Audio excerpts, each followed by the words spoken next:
Professor Stan du Plessis, COO and Economics Professor at Stellenbosch University. Aditomi Soyinka, Director of Programs and Regional Portfolio Lead for the British Council's Higher Education Programme in Sub-Saharan Africa. Professor Zeblon Vilakazi, Vice-Chancellor and Principal of the University of the Witwatersrand. Professor Kirk Semple, Director of International Engagement at the Lancaster Environment Centre, Lancaster University. And the moderator is CNBC Africa anchor Fifi Peters.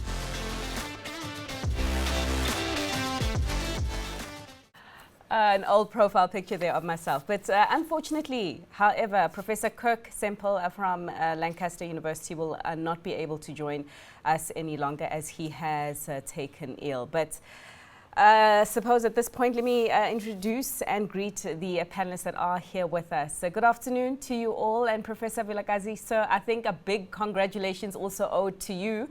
Something really happening in the education sector. You, of course, sir, have been inducted as a fellow of the Royal Society, joining the likes of other really smart people, Isaac Newton, Charles Darwin, Albert Einstein, Stephen Hawking, and others.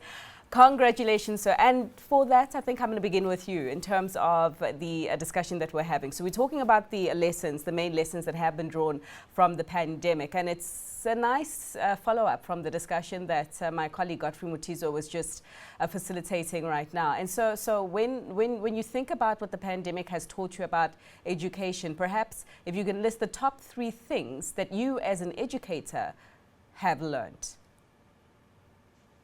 Good morning to the panelists and the audience. Thank you, Fifi, and for the kind words. Obviously, the gap between yours truly and the other luminaries you've mentioned is too huge. I'm not in the same league. But having said that, I think COVID was a leapfrog moment for us because all things, and I'm sure that my colleagues here will confirm, is that we are planning for online education for years and years. We presented various strategies at various senates. And what COVID did was it actually, in a way, forced us to move what was meant to be planned in the years to come to the immediate future to save academic years. So it was an incredible, I'd call warp speed moment. And in terms of doing what is called ERL, emergency remote learning, which actually was an incredible leap forward that you made. And there were so many benefits that came out. For example, hybrid meetings, which is something we never thought about a few years ago, are now part of ongoing learnings that you've taken forward. Thank you. So how much of that leapfrogging, Prof, do you think is done? I mean, do you think that what COVID did in terms of accelerating the path of digital transformation for the education sector, for your institution, sir, do you think that it's done, or there's still a lot more to go? Even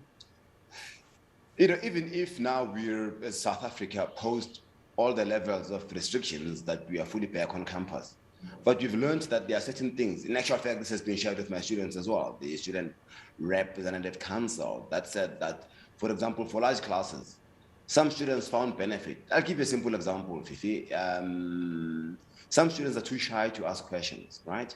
In a class of 120, 200 people in class.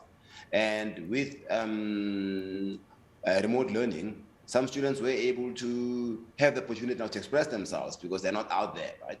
However, that is not a panacea.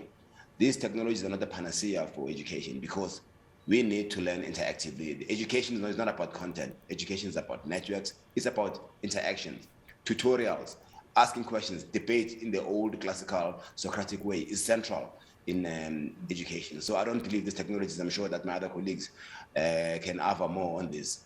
It's not about these platforms. But I'm sure that we would not be having this kind of interview process where we pivoted quickly into Zoom. We would have asked us, Fifi, to go to the studio. So now we are able to connect remotely under real-time conditions. Is one of the things that I can mention as the great change makers of the changes, rather, of the COVID learnings. Yeah. All right. Okay. Although sometimes that face-to-face interaction is welcomed. Next time, do feel free to pop by into studio, Prof. But Prof. du Plessis, for you as well, I mean, so I reflect on what we did witness throughout the pandemic, and I suppose one of the main lessons, and to follow through what Professor Vilakazi did say, was that, you know, teaching can continue, albeit online, and you can actually have a really good results. I mean, I think that our matrics during the pandemic had posted the highest pass mark in a really, really long time, although I suppose those results in themselves are debatable. But that technology could actually help the education process. It could enable access, but on the back of that, it was also an inhibitor to access. It suppose it widened the digital divide, because it was about those who could access that technology, who did have that equipment and the data. But so the main lessons that you learned throughout this time as the University of Stellenbosch, what stands out, the top three? We've already heard the significant potential of hybrid learning. We knew it, of course, but this was an opportunity for us to see it in action and to accelerate what we were doing in that area. We used this opportunity also to upgrade our campus. So it's not just the opportunity for hybrid learning, it's the demand for hybrid learning from our students, which we believe will be permanent. And so we've spent a large amount of capital to upgrade all our lecture facilities in what we call extended learning spaces. So these are what sometimes are called high flex lecture facilities. And so from now on, we will always do versions of hybrid learning, even now that we have our students back on campus. And we believe that's a central part of the value we offer is the on-campus experience. But we also know that there will be a permanent hybrid component to our academic offering, even on our residential campuses. We learned that we need to think differently about the program and module composition. So when you present partly in a hybrid format, it's not just a recorded or an electronic version of the same academic content as before. You need to think about the pedagogy of hybrid learning, and those are important lessons for us. And then let me say my third lesson is on the administration side of the university. So it's not just that our students had to learn to work online, the entire campus. I mean, this was the very first time in the 104-year history of Stellenbosch University that we ever closed the university campus. And we learned that the university campus can operate in a hybrid format, not entirely remotely, but certainly in a hybrid format. And there are important lessons there for our registrar, for the academic calendar, for the way we provide operational services to the research community and to our student community. And so I think these are lessons that we will certainly institutionalize and carry forward. Final comment is a management lesson. We learned how important it is to have a well-articulated business continuity plan. This is not something for the future. We can be confronted at any point in time with the need to enact a plan like that. And, you know, we moved into lockdown so quickly in this country, and we simply had to pivot and be able to continue our operations literally within a week or two. And I think all of us will now have very well articulated business continuity plans and the experience of scenario planning so that we can do it effectively in the future if required. All right. So, we never know where the next crisis will come from. But Right. In terms of the point that you mentioned around hybrid learning, do you think that in part has enabled further access and wider access to education for some of your learners than was previously the case? And one of the inhibitors to learning all over the world, I suppose, also most prominently in this continent has been cost. And I'm just wondering, the move to hybrid learning on a permanent basis, has that also helped to solve for that challenge of the cost of education? It hasn't yet, but it can. So you heard Zebulon speak about emergency remote teaching, learning, and assessment. That's not a cheap way of teaching. In fact, it's extremely expensive. But now we can think differently. With the experience that we've gained through the pandemic, we can now think systematically about designing programs and modules that can serve in a cost-effective and scalable way a much broader part of the population. But that's work that has to be done. So no, it hasn't been done yet. We haven't saved any money. I can tell you what we did is to spend a lot of money. This was a phenomenally expensive way of dealing with the crisis for the entire sector. But from the experience, we've learned that there are business models out there, but that remains to be enacted. And actually, it's work for us as a country to do and as a higher education sector to do, because we will need to allow universities to experiment in this space. And that requires us to move somewhat beyond the current constraints of what we call our program matrix, which every university is allowed to teach. So we'll have to get some flexibility around that. Otherwise, we will not be able to achieve the scale that's cost effective. All right. Adetomi, I mean, yours is a different role in that you're the partner, I suppose, that a lot of these institutions are maybe looking for or should be looking for. With international experience, you've got a lot of experience in program design and the like. So talk to us, I mean, as with a partner, what your experience in this partnership was throughout the pandemic across the various countries that you do work with on the continent. What were the main lessons that you drew from the pandemic, ma'am? Thank you so much, Fifi. We obviously, like I said, like you have mentioned, we've approached this from a program management perspective as a partner and supporter to institutions across the continent. So there were lots of things that we learned, and my colleagues on the panel have already mentioned quite a number of them. But I'll just touch on a few from the partnership perspective. One of the things that came across quite strongly for us was, regardless of the amount of progress that we believe we've made across the continent, we still have a huge infrastructural deficit. And it was really difficult for quite a number of institutions to sort of pivot to that digital way of learning. And just, some were able to hit the ground running. And it's fantastic to hear the things that happened in Stellenbosch and some of the institutions. I sit in Nigeria, but then we also deliver programs across the continent. And that conversation, that was something that came across quite strongly from most of our partners. So that checkered, that checkered development that we have running across the higher education landscape, across sub-Saharan Africa, the infrastructural deficit to support, some of the innovation and some of the development that we would have liked to see happen around the pandemic to facilitate continued learning within our higher education institutions. So that was one. The second thing was the value of partnerships. That came across quite strongly.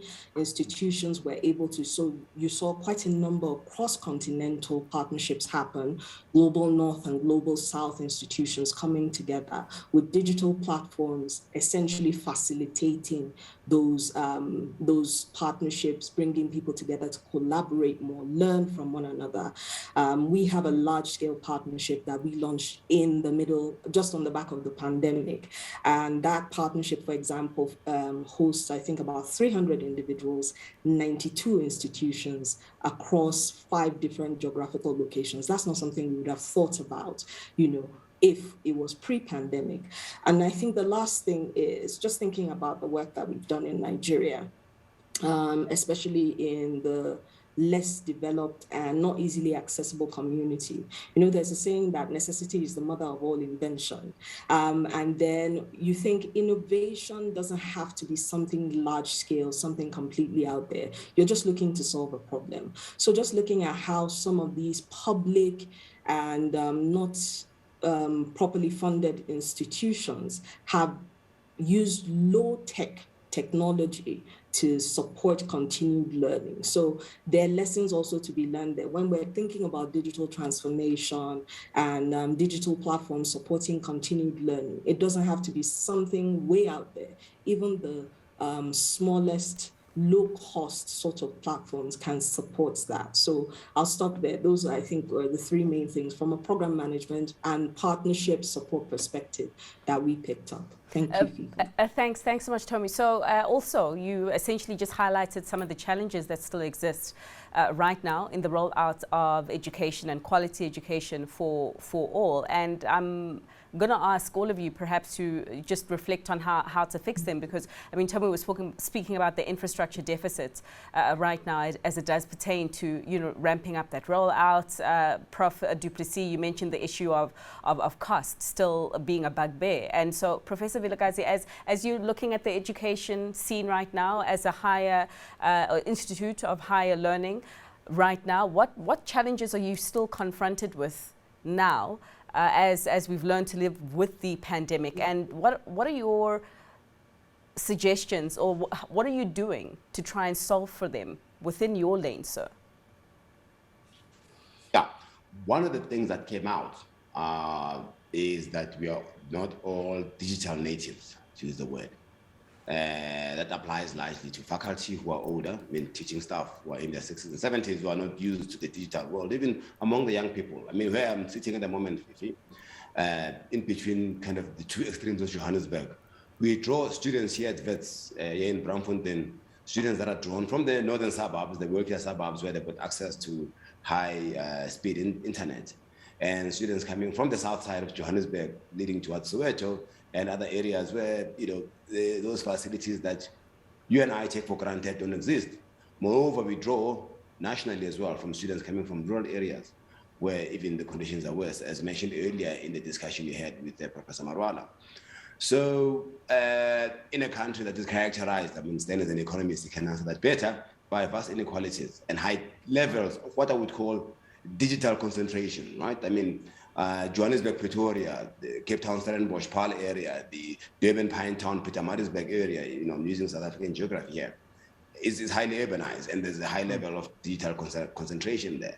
So these are the challenges, that how do you enable, when the university is decanted, young people from a village to have access. So therefore we are able to, as a national system, have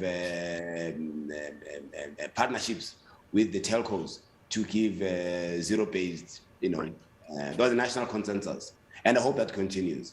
But another challenge you are facing as well is that and it's a South African reality, and I'm lead one of the institutions where we stand and I are members of, one of the better resourced universities in South Africa, the Westies, the Stellenbosches, the UCTs, the Pretorias.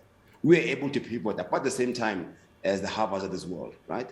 But other universities, either in rural areas or, you know, what we call historically black disadvantaged universities, we're not able to pivot as fast. So there was a bit of a gap.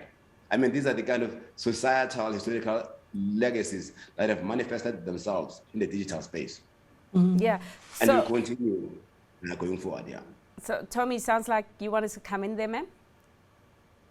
So I was just agreeing with him, actually. It's fascinating to see what commonalities lie across, you know, locations. So, you know, the inclusion of or bringing in private sector partners, especially the telecommunications organizations, to support with zero rating sites to, you know, help support the access, affordable access to digital platforms. That's critical. That's one of the things we worked on as well.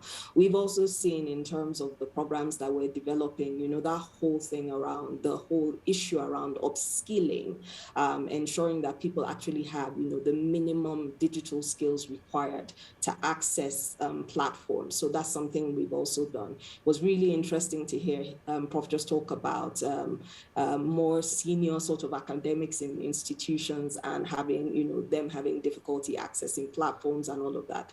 That's something that aligns with what we've seen as well.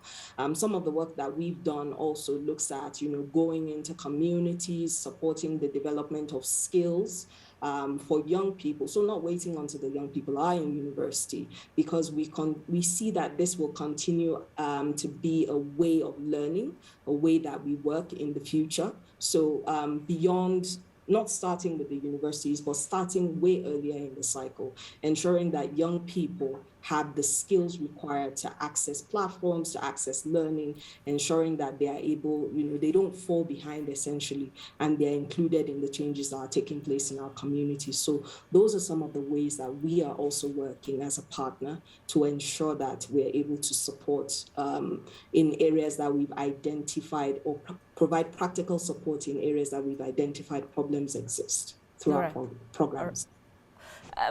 Prof. Vilakazi, thanks so much, Tommy. Prof. Vilakazi, another follow-up question to you, just on the issue that you did raise regarding what did happen throughout the pandemic here in South Africa. We saw the private sector, the telcos, coming to the party and zero-rating those educational sites. Great. But, I imagine that we can't really talk about a path to digital transformation when we are not talking about a permanent solution to facilitating that digital in a continent where internet penetration presently is amongst the lowest in the world. So you said that you hope that what the telcos did in the crisis of the pandemic does continue. I'm going to reference I think a line from the Bible. I stand to be corrected, around faith, and that faith without works is dead. And so I'd like to understand, as the sector, what kind of conversations you are having with the telcos around the possibility of making that a lot more permanent, and whether these conversations are even being extended to the equipment, right? Because, I mean, you also need the laptop and the tablets and the printer and the like, and whether there are such conversations, if we're saying that the future of education is going to be hybrid, such conversations to enable students to comfortably afford the learning material that will be needed to sustain a hybrid learning environment. So, sir, are you having them? A very tough question. I'm sure that Stan, who's more involved with these, in his portfolio as a COO, would be able to give a clearer answer. But I'll pass that to him. But I think an example of how we do it in a sustainable way, using your passage from the verse, is that we need to run sort of a library loan system. And there's nothing new here. Is you don't have to buy every laptop, a laptop every year. A laptop has got a lifespan of, say, 5 years. Therefore, what you've done is you just basically get like 5,000 laptops for those students that are, or are indigent. And then they release them, we tag them like a book. They have them for a period. And once they don't need them, they bring them back to campus. We upgrade the software and so on and so forth. So there are cheap solutions that you can hack, for the want of a better word, to try to ensure that it's sustainable, because you can't rely on faith. You have to rely on the practicalities of getting it rolled out, which is what actually we are trying to do. But in terms of the data, that's a question of negotiations, effective use of what is the cap, what is the required amount of data. But now, the positive side of this, by the way, is that unlike the old days where you had to lay cable and connect, the huge infrastructure outlay, with digital, though, allows you, as has shown with Kenya and M-Pesa, that you are able to leapfrog into the digital world without a huge capital outlay. So I think there are advantages of the digital, because you don't need, a big station. You don't need to lay all these power cables that were laid in America around the 1800s, when America was, AT&T, laying cables connecting the East Coast and the West Coast. With digital, you're able to go into that cyberspace without much infrastructure. That is the advantage. All right, yeah. So thanks for that. I don't know what to stand. I was more technically closer to the fire than I am. I feel a sense of bullying happening right here, Stan. But nonetheless, Professor du Plessis, you've been given the baton. So as COO, though, real talk, just in terms of what is happening behind the scenes with the private sector, the telcos, and perhaps even the manufacturers of some of this equipment. Are you as institutions... Yeah, sorry, Fifi. You see, the VCs don't know much. They leave it to the TVCs. So, I wonder if that's reflected in the pay. Sure, yeah. Professor du Plessis. So Fifi, those discussions that you anticipate are indeed happening, and remember, the discussion during the pandemic was an emergency discussion, and so something like zero rating is an emergency step. It's not actually a step which serves our long-term interest, because we need the telcos to be sustainable businesses as well. So what we need for them is to be affordable, not zero. If we force them to be zero, they will curtail the investment in infrastructure that Zeblon just referred to.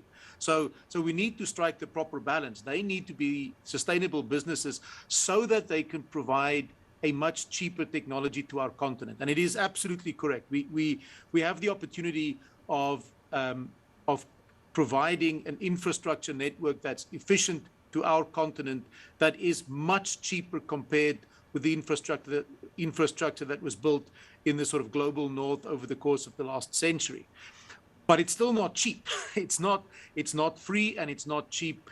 And in fact, the discussion about higher education is never about free. It's about cost effectiveness. And we can have this discussion, and we are having that discussion with the telcos. We're also having the same discussion around computer specs. So we need to find the right kind of specs to provide laptops to all of our students. And these are important lessons that we learned during the lockdown as well.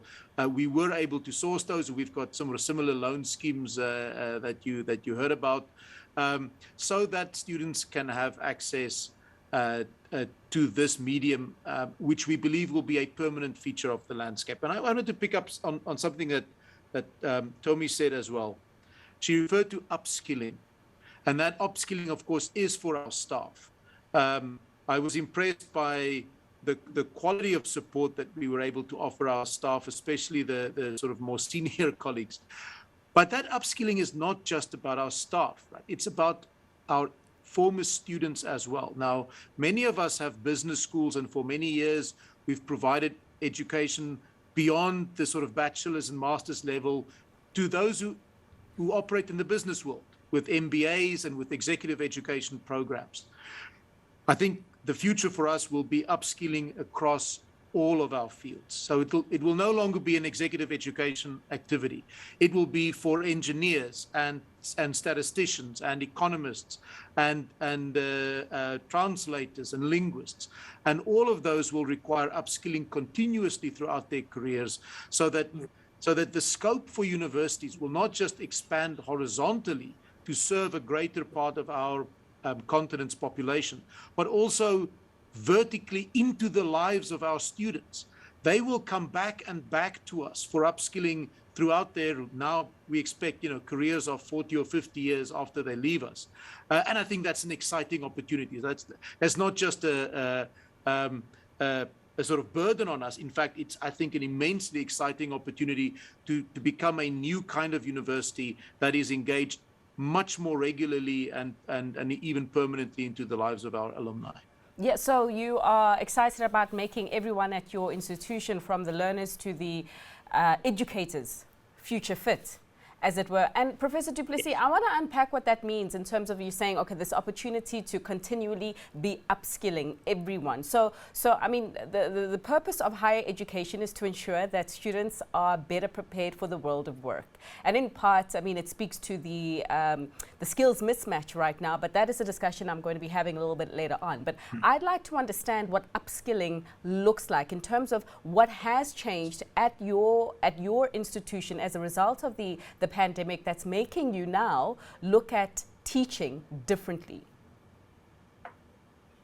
So upskilling means you don't necessarily want, or you don't in fact expect graduates from your or other institutions to return for new degree programs. So upskilling is very differently packaged. So you think differently about the duration of the interaction. You think differently about the packaging of that content and the assessment of the skill that's being mastered. So you're thinking of shorter, regular interactions, not necessarily long durations.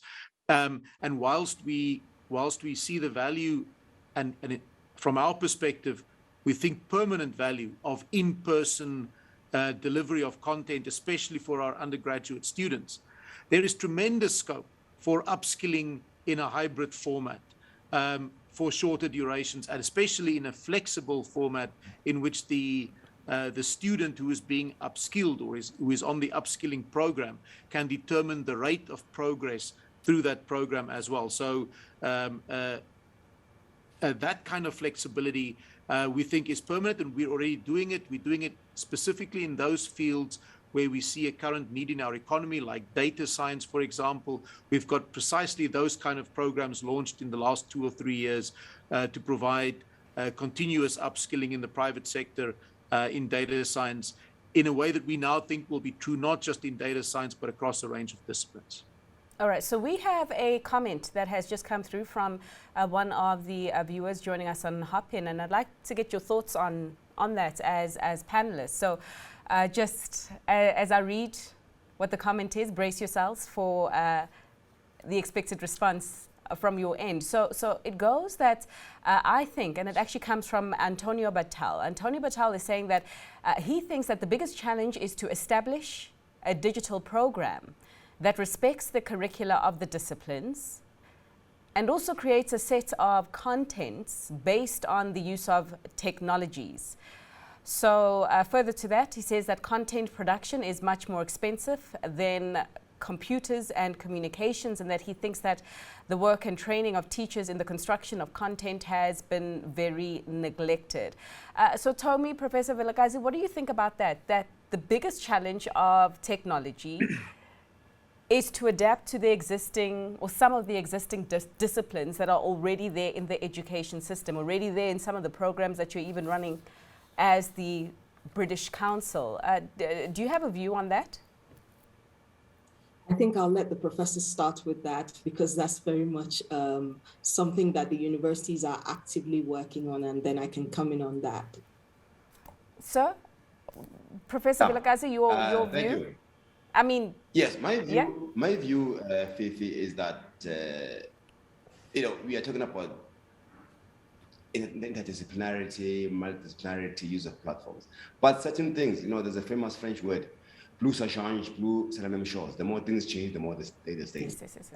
The content is still there. You need to know, in my area of physics, you need to know Newton's fundamental laws, Einstein's theories of gravitation, because knowledge is built on top of, knowledge. So you don't just wipe away the canon just because you are in this mad rush for digitalization, right? So there are things that are there, that are content, that are quality, that are about, the effectiveness of understanding Keynesian economics. That doesn't change. Obviously, it gets reformed with new theories that come about. So that to me will not change much. However, when it comes to digital, which is where we have a challenge in trying to answer Antonio's question, is that for the last 1,000 years, talking about our institutions, which by their very nature are Byzantine and very slow to change, it takes, how many years then to introduce a new module? You have to go through subcommittees of the Senate subcommittees, faculty subcommittees, and you go to the Center Commission for Higher Education, and then it comes back to, so there's a 2-year lag. But we are now in a stage where our systems have moved linearly for the last 1,000 years since universities emerged from medieval churches into universities that in the 21st century, as we approach the first quarter of the 21st century, with the digital exponential overtaking the rate of change of our institutions, which is linear. So now we've got the linear system, which is our societal systems, and then we've got the digital exponential, which is going like that. There's been a crossover, and that crossover means one thing: to catch up with this digital curve of technology is lifelong learning, right? You got to keep on learning, as Stan said, that business schools have to reinvent themselves to catch up with the curve and make sure that we make good of this digital gap that has happened in terms of not controlling the explosion of technology, but technology now leading us. Yeah, so you've got something to say, Prof. Duplessis, because I even look at your title as COO. I think that this innovation that we're talking about is happening quite a lot in the workplace. Now you've got a title of a Chief Technology Officer. That's something that you didn't have like 5 years ago, and I think that's an innovation of the hat that you're wearing as COO. So your thoughts on the challenge, and perhaps even more a solution on designing digital programs that can complement or help existing curriculum to level up, as it were. So let me just say you're absolutely right about the need for us to think differently about also managing the university. We all need a digital enterprise strategy, for example. You need, as you say, CIOs or chief technology officers as well. And it is also because that, Fifi, is an opportunity for us to manage the university through a process of digitalization that is also resource efficient. So So we must also unlock the potential, not just in our academic programs, but in the way we run the university, to unlock some of the efficiencies that the modern world offer us. That, by the way, is also something universities have a bad track record in. We're also a bit Byzantine in that we often keep this many generations of technology alive, whereas our private sector colleagues show us that you unlock efficiencies by taking an actual institution-wide decision to move on with technology. So these are lessons we have to learn. But to get back to your question on syllabus, the example I mentioned of data science is a nice example of a comparatively new discipline that is actually a combination of disciplines that existed for many decades. So you have a statistical component, you have a computer science component, you have a mathematical component, you have an electronic engineering, you have information science. All of that combines into the science of data science. And as universities, we have found it possible to rethink the syllabus around data science in such a way as to draw the strengths of these other disciplines that I've mentioned. Of course, it's not without, one might say, political pain inside the university. Whenever you touch the boundaries of disciplines, there is some political pain, but these things can be overcome. And in fact, what we've seen from our students is they simply demand that we overcome it. They expect us to deliver data science, not just to our undergraduate students, but to our alumni and to the private sector who want upskilling in this area. And so we've had to overcome the political pain and simply reconfigure the academic program in such a way as to deliver this new combined science of data science. Yeah, no, certainly good to know, because a lot of those students, obviously, Prof. du Plessis, are being disappointed by the dream that they were sold, that education is the ticket to your future, coming out of an institution and not really having much of a presence, and the future looking bleak as a result of not having a job. But we're left with a few more minutes in this discussion, and I thought that we'll just finish off by looking at the other leg of it, and that is some of the strategies that can be adopted from elsewhere to improve Africa's education sector. And Tomi, perhaps you can lead us here as we head to the finish line on this particular discussion. It's just, what can Africa import from elsewhere that can make our education sector a lot better in terms of its performance, in your view? I wouldn't use the word import. I'm very conscious of the fact that our context is unique, and importation is not something we should be looking at. We should be looking to learn. We should be looking at what's adoptable, what's adaptable. So, for example, in Nigeria, the context that I sit in, it's said that, normally everywhere else in the world, you put the horse before the cart, and the horse essentially drags the cart. But the Nigerian context is so unique. You probably have to put the horse after the cart, and the cart get the horse to actually push the cart. But somehow things manage to work out, right? So that's just how unique our contexts are. So we won't be looking to import anything. And as an organization, one of the things I think we've done successfully over the last couple of years, we've been in existence for 80 decades plus.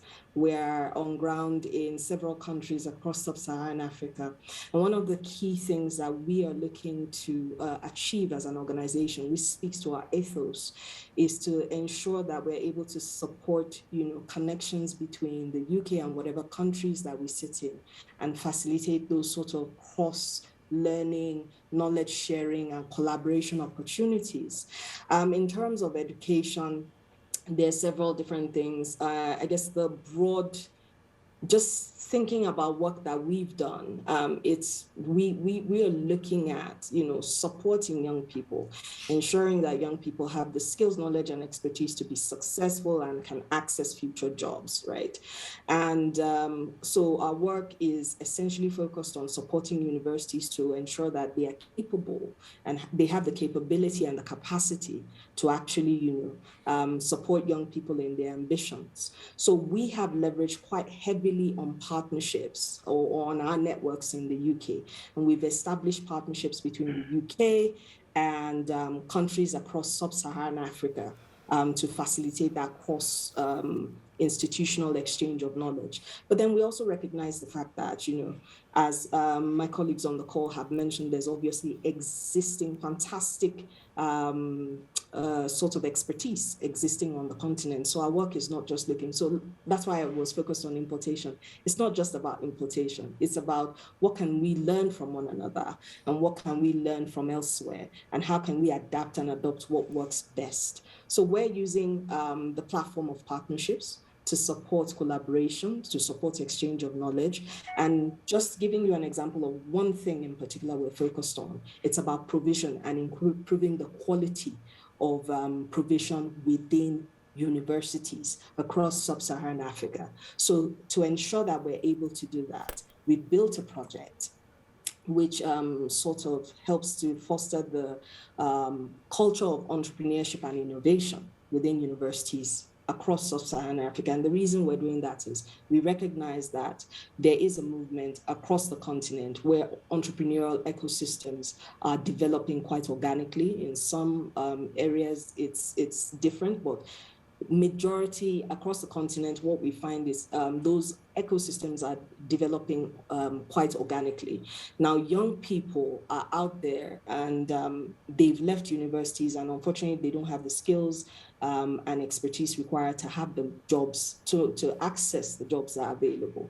So what we're doing with universities is to have them work together to build the capability of universities across sub-Saharan Africa, right, to support the development of entrepreneurship skills and innovation within universities across sub-Saharan Africa. So if we're successful, what will happen is young people will be able to build businesses, sustainable livelihoods, and they can access future jobs where they are available. And that's just one of the ways that we're working. So it's looking at provision, improving the quality of provision within institutions and supporting the universities across sub-Saharan Africa as a partner to ensure that they have the capability to do that. All right. So learnings, got you. And Professor Vilakazi, so what are you learning from some of your counterparts elsewhere in the world that you think could work here in improving educational outcomes and access? Thank you. Tommy mentioned partnerships, right? We must take what is best and is adaptable to us and utilize it appropriately. And partnerships are key here, and I'm glad that Tommy was first, because we need to have equal partnerships in an unequal world, or rather, equitable partnerships. And that we do because that actually helps us. Whether I like it or not, we are connected to the global matrix of the world. Yes, some of our problems are unique, but they've got that interoperability and interconnectivity with the global problems in terms of climate and other things that you mentioned. However, there's an advantage we have as well, despite having missed out on the first, second, third waves of industrialization. Maybe South Africa, to a less extent, has been able to at least have a bit of second industrial revolution riding on the wave where this university is located. I think then you've seen what has happened with all these changes, that we've damaged the world. We've caused so much damage in us moving towards industrialization. So our learnings here is, how do we leapfrog? I've got a rocket behind me. How do we leapfrog, having learned the lessons without, taking, say, 1 billion people without causing a lot of industrial degradation?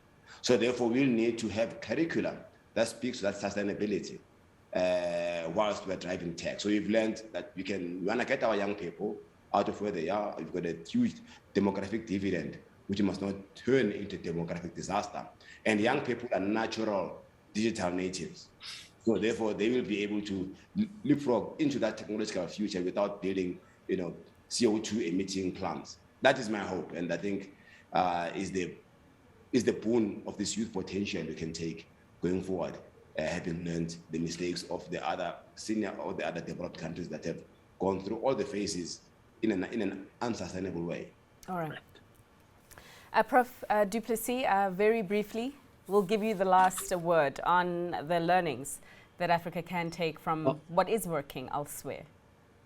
Let me mention 2 lessons that I think we haven't mentioned yet. The first is we've learned from our partners elsewhere that we can actually design a much more student-centered university system.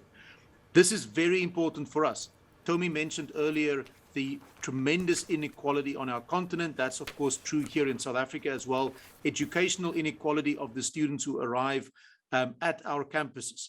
To be able to deal with that kind of diversity in your student body, you need a system that can cope with students that not just start in different places, but want to progress at different speeds through your system. And that's my second lesson, is the flexibility of our academic programs, not just in terms of entry points, but in terms of the rate of progression. Let us design a system that works for the diversity of our students, not to serve a formula for subsidy. We need a university that is properly student-centric. It's no good for us to simply lecture that we should have a better school system. We have to work with the school system that we have. The students that matriculate from that school system unfortunately arrive with such different backgrounds, and some of them with great disadvantages, and we need to respond with flexibility to that. Right. Sir, we'll make that the last word. Thanks so much for your time. And all the speakers who have joined us in the last 45 minutes, Professor Zebulon Vilakazi, the Vice Chancellor and Principal of the University of Witwatersrand, Adetomi Soyinka, the Director of Programs for Nigeria and a Regional Portfolio Lead for the British Council's Higher Education Program in Sub-Saharan Africa, as well as Professor Stan du Plessis, COO and Economics Professor at the University of Stellenbosch.